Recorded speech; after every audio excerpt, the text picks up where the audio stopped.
কারণ যখন আমি ইয়ং ছিলাম, দুধ দিতাম, তখন আমার মালিক আমাকে খুব ভালো ভালো খাবার খাওয়াতো, আমার খুব ভালোভাবে যত্ন নিত। কিন্তু যখন আমি দুধ দিতে আর পারছি না, আমার বয়স হয়ে গেছে, তখন মালিক আমাকে খাবারও দেয় না এবং আমাকে অবহেলা করে। সাপ এবার বলল, এবার তো আমি কামড়াবই।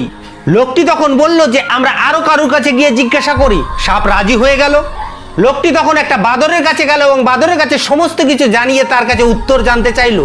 তখন বাঁদরটি বলল যে আমাকে সেই গাছটির সামনে নিয়ে চলো যেখানে সাপটি আটকে ছিল, এবং সাপটিকে তুমি ওইভাবে আটকাও এবং আমার সামনে সাপটিকে বার করো, তারপরেই আমি উত্তর দেব। তখন ওই লোকটি সাপটিকে গাছের ডালে আটকে দিল এবং বার করতে যাচ্ছিল। যখনই বার করতে যাচ্ছিল তখন বাঁদর বারণ করলো এবং বলল যে এর সাথে ভালো কাজ করো না, এ ভালো কাজের যোগ্য নয়। এটা থেকে আমরা শিখতে পারি ভালো কাজ তাকেই করুন যে ভালো কাজ পাওয়ার যোগ্য। আপনি যদি একটি সাপকে সাহায্য করেন, সাপ আপনাকে বেরিয়ে কামড়াবেই, কারণ সাপের চরিত্র কখনো বদলায় না।